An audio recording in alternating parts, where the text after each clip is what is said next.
Right. Now let's get started. So today is our first HR only class, and usually for my first, like my previous class, for first HL, I have to wait until we cover some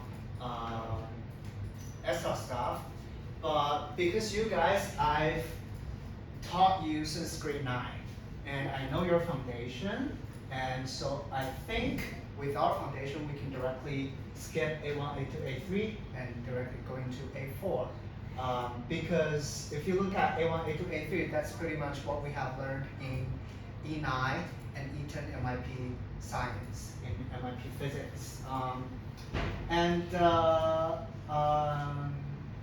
they are also not, like A4 is kind of like independent from A1, A2, A3. You don't really have too much prerequisite from those 3 units. So we can directly start to talk about A4, the rotational thing. And that means we're gonna have more time for our HL only part, which means we can be less stressful, and also we can do more demos or experiment to help you understand or get those topics, difficult topics, to make it more easier to understand. So we will, without further ado, we will start. So for rigid body mechanics, in this chapter, we're going to focus on those here. Number one, the torque, tau, of a force about an axis is given by, rather than T, it's actually, when you wrote it, it's like that. Tau equal to, it pronounced as tau. Tau equal to FR times sine theta. This torque, don't get stressed out. It's the same thing as we learned in MYP as moment. It's just, moment is more like a static version, but torque is more like a dynamic version. It actually, because you know that in MYP when we learn about moment, right? Moment equal to force times perpendicular distance. If they're perpendicular distance, then sine 90 degree equal to 1, so just force times perpendicular distance. If the distance is not perpendicular, if there's an angle, then just times sine theta. Right? So don't get too stressed about it. Basically, torque is the dynamic form of moment. Right? You have already met moment in MYP, which now in DP we just upgrade it from static to dynamic. Right? In MYP, you're dealing with the stuff that's not moving, not rotating, right? Do you still remember the equilibrium, 2 conditions for equilibrium? Let's do a recall. It's not turning. 2 conditions for equilibrium, completely equilibrium. No resultant force. Resultant force is Zero. 0, so that it does not move, right? It does not move linearly, and then Momentum. resultant Direction. moment, not momentum. Resultant moment is 0, so that it does not rotate, right? That's the condition for the absolute equilibrium, not moving, not turning in MYP. But in DP, we need to think about the turning. What happens if things actually start to turn? That's where we use the idea of torque, right? The thing that turns something is torque. When it's not turning it, we call it moment in MYP. Okay? So, and then that bodies in rotational equilibrium has a resultant torque of 0. The same thing in MYP, right? If you don't wish something to rotate, then the resultant moment is 0. So basically the same, right?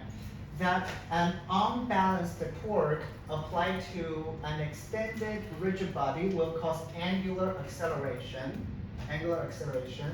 just like an unbalanced force will cause object to accelerate linearly. The torque, unbalanced torque, will cause an object to accelerate angularly. Okay? And we're going to understand that the rotation of a body can be described in terms of angular displacement, angular velocity, and angular acceleration, which are the similar ideas in kinematics, where we learn just linear displacement, linear velocity, and linear acceleration, which is the term that we say displacement, velocity, and acceleration. Right? Without any context, we just by default assume that it's linear motion. But then, if we add angular, that means everything is in a rotational setting. Okay? Alright. And that the equation of the motion for uniform angular acceleration can be used to predict the body's angular position theta, angular displacement delta theta, angular speed omega, and angular acceleration alpha, as given by, did you find those equations kind of similar or familiar, like the format? Suvat, exactly. So I would like to call those the rotational format of Suvat. Rotational Suvat. Now let's recall from the linear Suvat, what did we learn about? In linear motion. Okay, so what is this in linear format? S equals U plus V over 2 times T. Okay, this format equals V equals to U plus this format is S equals to UT plus the half of AT squared. very good. And lastly, V squared plus U squared plus 2. you see, don't get scared because it's basically what you have learned in NYP, right?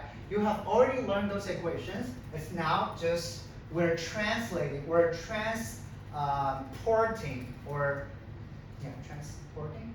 Yeah, we're like transplant what we have learned into a new area, right?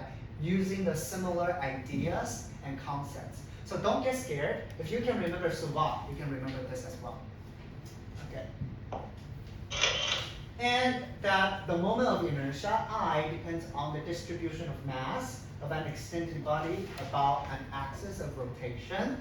That the moment of inertia for a system of a point masses given by I equal to the sum of mr squared. Okay? So this is the, you guys learn it in math, right? It means to getting the sum of, let's say, m1 r1 squared, m2 r2 squared, da da da, mn rn squared. That's what it means, right? That's what it means. And that the Newton's second law for the rotation as given by tau equal to moment of inertia times acceleration, angular acceleration. Alright. So which means F equal to ma, those are corresponding to each other. So in rotational, the tau, the torque, kind of like the linear, the force in linear motion. And the moment of inertia in rotational motion is kind of like the mass in linear motion. Angular acceleration is like the linear acceleration in linear motion. Right? They're corresponded 1 to 1. Okay. All right, let's move on. And we're also going to learn about that an extended body rotating with an angular speed has an angular momentum L as given by L equal to I times omega. Now, this is a new thing, angular momentum, but again, don't get scared. You have learned linear momentum. How do we calculate linear momentum? P equals to mass times velocity, right? So angular momentum, what is the corresponding term for mass in rotational format? Moment of inertia I, as we just talked about it. And what about the linear velocity? Angular velocity, so I times angular velocity. The idea is the same, right? So you use the counterpart of mass in rotational format times the counterpart of linear velocity in rotational format, right? So kind of like the rotational mass times rotational velocity give you the rotational momentum or angular momentum, right? Okay. Any questions? This is actually very straightforward. Once, if you have a strong foundation in Suvat, everything here that you learned about this is basically just Suvat with a code of a rotational format, rotational setting. So don't get scared. Don't get scared. All right. And okay, and we also have resultant torque that contributes to an angular impulse. We also learned about impulse in MIP, right? Which you will also review it in DP, I think A2, in A2. As given by delta L equal to tau times delta T. Tau times delta T. And the kinetic energy of rotational format is equal to EK equal to 1 over 2 I omega squared. Let's think about what is the kinetic energy in linear motion. EK equals to half mv squared. So now in rotational, you just need to find the corresponding mass in rotation, or rotational mass, which is I, right? And find the rotational speed, which is omega. So same thing, right? Same thing. Rotational kinetic energy equal to half of rotational mass, which is here, the moment of inertia, times rotational speed, which is angular velocity squared. Make sense? Okay. All right. So that's a brief introduction, basically telling you don't get scared. Everything you have learned previously in MYP, it's now just a new environment, but in the essence, it's the same thing. Now let's look at some keywords in our rotational dynamics. First of all, let's look at dynamics, right? Dynamics is a science which explains the motion of an object or the forces related to it. Rotate. Well, rotate is to move around a central point or axis, usually inside the rotating object, right? Rotating object. And revolve. What is revolve? So right now, is this Earth rotating or revolving? Rotating. This is rotating. What is revolving? So this one here, this bottle is revolving about me, right? So that's revolving, this is rotating. If it does this, then the water bottle is rotating. But if it does this, the water bottle is revolving. What if it do this and like that at the same time? Then it's revolving and rotating at the same time. Okay? So revolve is to move around a central point or axis, usually outside of the revolving object, right? And rigid. So our unit title is rigid body mechanics. What does rigid mean? Rigid means it does not change shape, like this thing here, right? The shape does not change, so that's a rigid body. Can you call this a rigid body? No. Can you call this a rigid body? No, a water balloon is not a rigid body, right? So because it changes shape easily. Okay. Extended object. What is extended object? Well, an object has dimensions, not a point. In MYP, we often assume that we don't have to consider the size or the shape of an object, right? We can just take it as a point mass, or we use the center mass to represent it. But in fact, in our rigid body mechanics, shape and size matters now. Why? Think about rotating instead of this one. Lindsay, can you try to rotate this thing? Okay. Do you find it kind of easy to rotate it like that? No? Oh, okay. All right. Now, what about trying to rotate it this way? Hold this side. and rotating like that. Do you feel the difference? Which one is easier to rotate? The first time. Now it's more difficult to rotate, right? So it's the same thing, right? But if you rotate it this way, and then you rotate it this way, you can feel that it's like the level of difficulty is different. It's going to be different.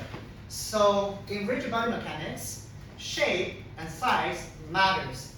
We're going to explain why later, okay? But that's the reason why we have to make sure that, also those are called extended body because real thing has dimensions. It's not a point.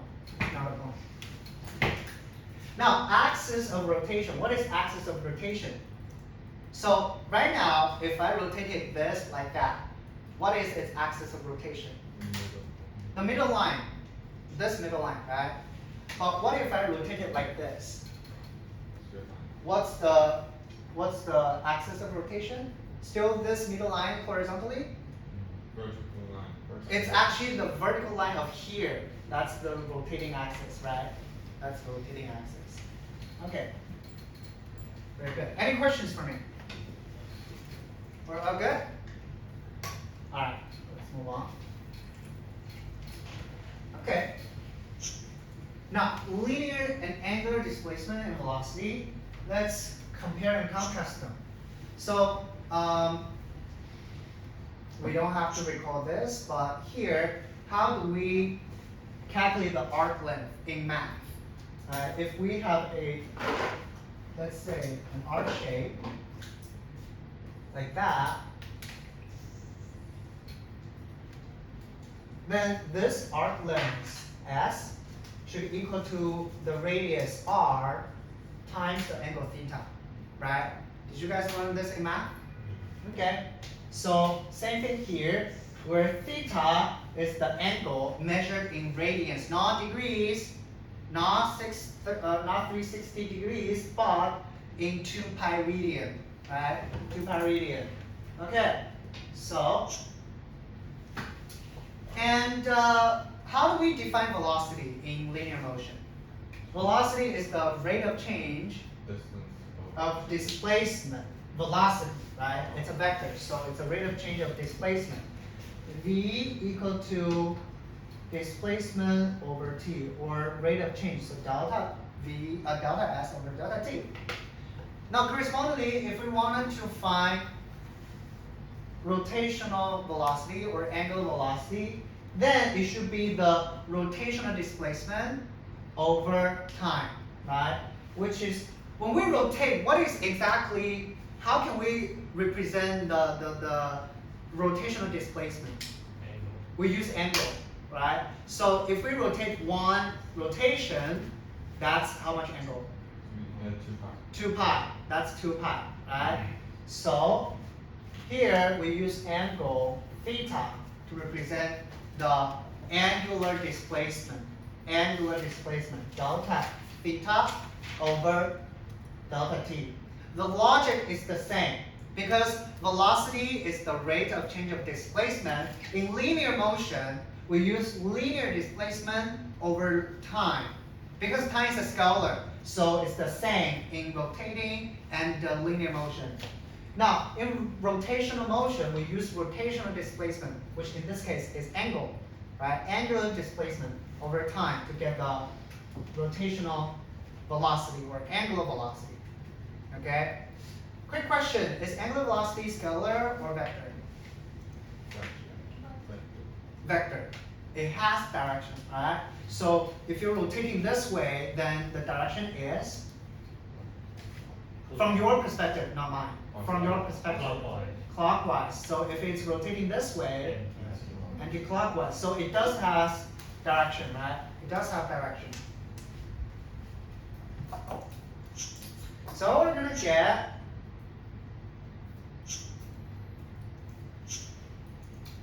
here the relationship between linear velocity and angular velocity, right? Let's do this one by one. So according to the definition, we know that linear velocity is the rate of change of displacement, right? So delta S over delta T. Now according to this, we know that delta S should be equal to Well, radius in this case is a constant, it's fixed. So what is changed is the angular displacement, right? So delta S equal to R times delta theta. We're okay? So we can replace delta S with delta R times theta. Then R is a constant, we can move R outside of the brackets. So R times delta theta over delta T. And delta theta over delta T is delta theta is angular displacement, right? So what is angular displacement over time? Angular velocity. So we can replace this whole term with omega. So we get the relationship between linear velocity and angular velocity. So linear velocity equal to radius times angular velocity. Okay? Linear velocity equal to radius times angular velocity. Any questions for me? Perfect. Let's move on. By the way, the units for angular velocity is radians per second. Radians per second, okay? But radian, like, even though we say radian per second, but radian is actually unitless, right? We say 2 pi, but 2 pi, what is pi? 3.14, it has no unit, right? So radian is actually unitless. So the true unit for omega is basically just 1/second. But when we say it, we will say radians per second. That makes more sense to us, okay? All right. So linear and angular acceleration. After we have talked about velocity, let's look at acceleration. How do we define acceleration? In linear time. Acceleration equal to changing velocity over changing time, right? So similarly, if we want to find the rotational or angular acceleration, which we say alpha, this is A, we pronounce it as A. This we pronounce as alpha. So alpha equals, change in angular velocity. very good, change in angular velocity over change in time, right? According to previous slides, we have found the relationship between linear velocity and angular velocity, which is V equals R times angular velocity, right? So if we plug in this term, then we're going to get delta R times omega over delta T, right? Because radius is a constant in this context, we can move radius out, then we're going to get delta omega over delta T. What is delta omega over delta T? Angular acceleration. So what's the relationship between linear acceleration and angular acceleration? Also just times a radius. So you see the relationship between linear velocity is radius times angular velocity. The relationship between the linear acceleration is equal to radius times angular acceleration. Very symmetric, very simple. That's the beauty of physics. Okay? Any questions?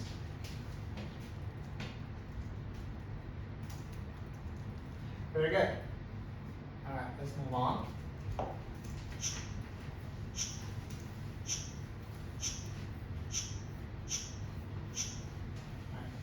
So that's basically what we have just did. Okay. So you see here we have a little t here. What does t stand for? T stands for tangent. T is tangent, so it's tangent acceleration. Tangent. Did I spell it correct? Yes. Acceleration. Okay, T stands for tangent. Okay.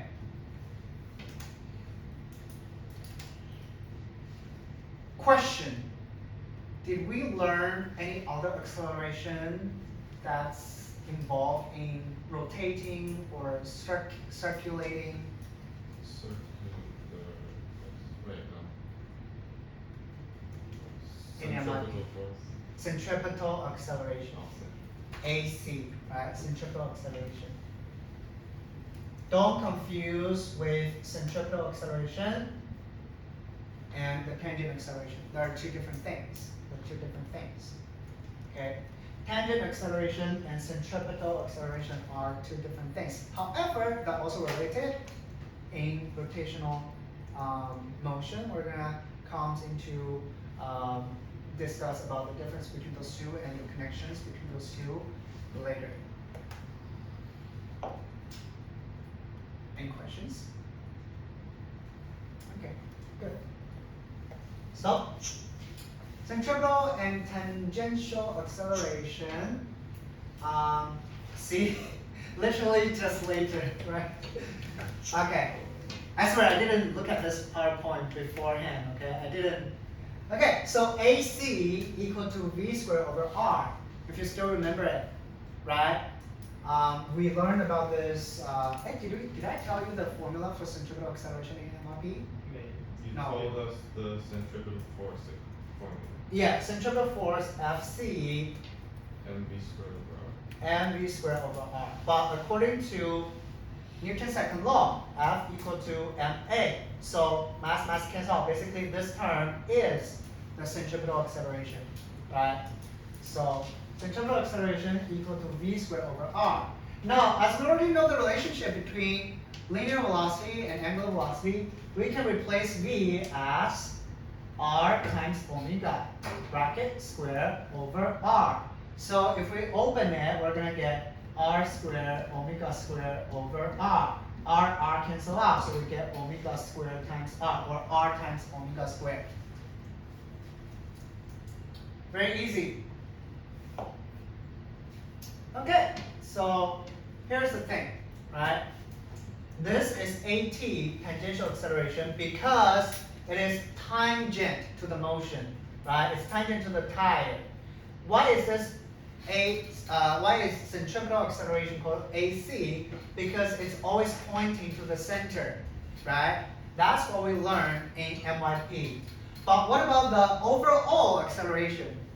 Acceleration are vector. So if you wanted to find the resultant acceleration, you need to use the parallelogram theorem. So, right, you need to get this, and then the diagonal is the overall acceleration of this motion. In MIP, when we learn about centripetal acceleration, we say that centripetal acceleration, what's the function? What's the purpose of centripetal acceleration? It's like due to a force that allows it to rotate in a circle. It's not like a real force. Centripetal acceleration, and we're talking about forces. Uh, So centripetal acceleration, feature number one, is always pointing to the center, right? So we learned about uniform circular motion where it spins uniformly, right? It rotates, or like it moves in circle in a uniform velocity, right? It does not rotating faster and faster or get slower and slower. Don't worry.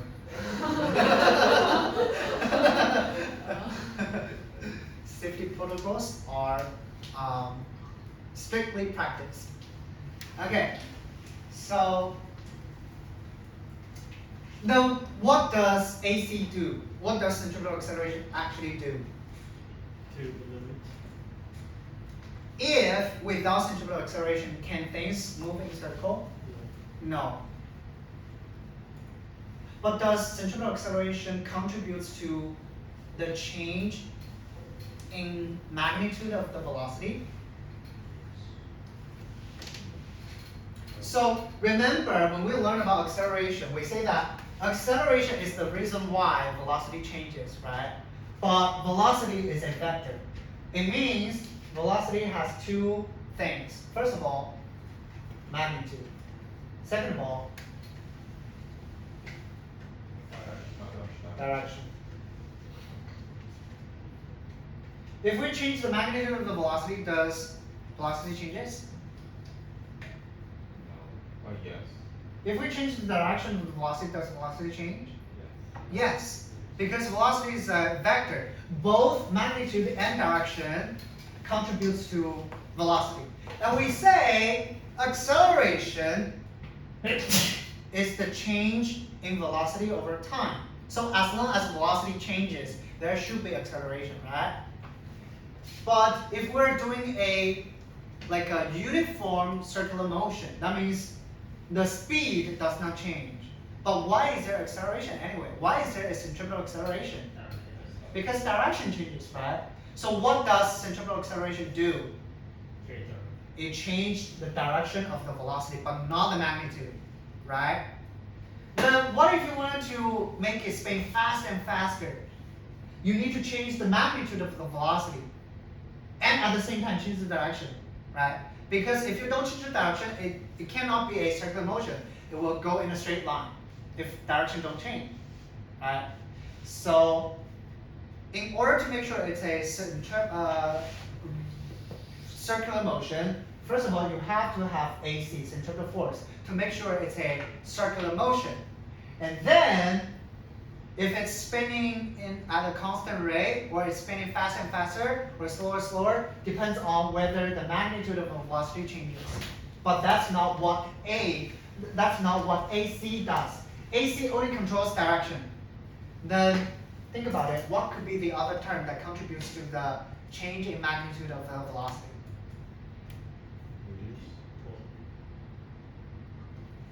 AT, exactly. AT, tangential acceleration. Why? See, if this tire is rotating in this direction, what is the velocity at this point? What is the direction of the velocity at this point? To the right. To the right, right? Isn't the velocity here the same direction as AT? Think about it. If acceleration and velocity is in the same direction, doesn't acceleration trying to increase the velocity? If it's in the opposite direction, doesn't acceleration trying to slow down the velocity? Right? Just like in free fall. If we throw things upwards, the acceleration of free fall will slow things down when moving upward, right?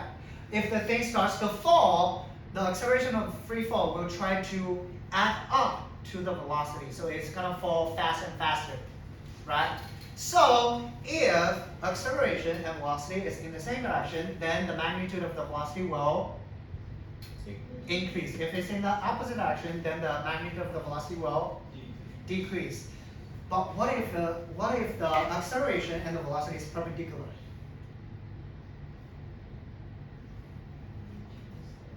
It changes direction, but does not change the magnitude of the velocity. Very good. This is the moment where MYP, rotational circular motion, connects of what you have learned before, right? Here we're talking about rigid body mechanics, and that connects to what we have learned in MYP about the circular motion, right? Very, very good. So, see.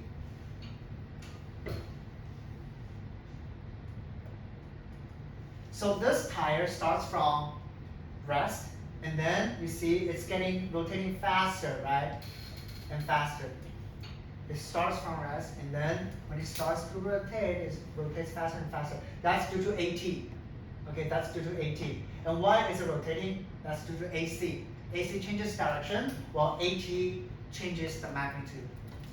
Make sense? We're good? Okay, very good. Alright, so AT equal to R, which is radius, times alpha, which is rotational acceleration, and that represents the tangential acceleration.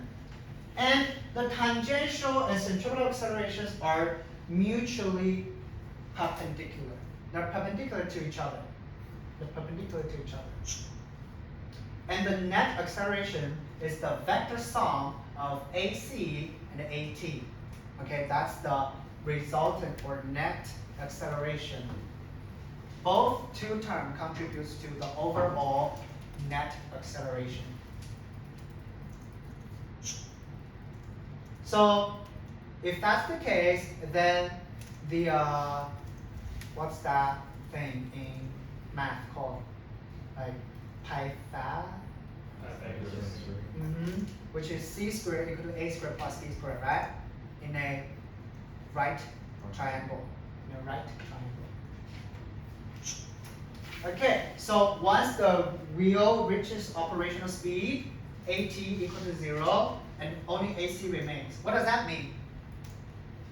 So it will spin faster and faster. And once it spins faster and faster and reaches the operational speed, we shut at down. If we don't shut at down, what would happen? It will keep rotating faster and faster, right? It will keep moving faster and faster. But we want it to stop at the rotational speed, so we have to shut at down. But can we shut AC down? No. If we shut AC down, then it cannot change its direction. It will not rotate anymore, right? Very good. So, rotational kinematics. Now, again, Suva, our old friend.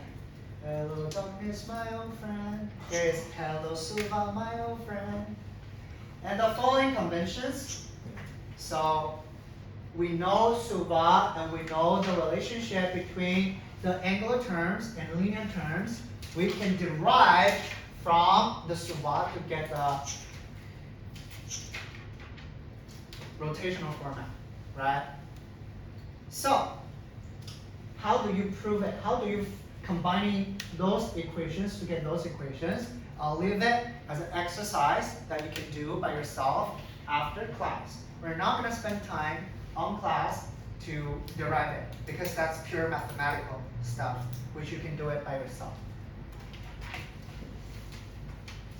So this is translation motion, what we have learned, and then after this conversion, we can convert it into rotational motion, rotational format of kinematics equation or Savart equation. Okay, let's do a practice example. So, let's find the angular acceleration of a bench grinder's cutting wheel if it reaches 2,500 revolution per minute in 3.5 seconds. I'll see you all next week. We will continue next week on this part. Right now, you can just leave your stuff here if you're going to attend physical. If not, you can pack up and go to the gym. Good. And stop recording.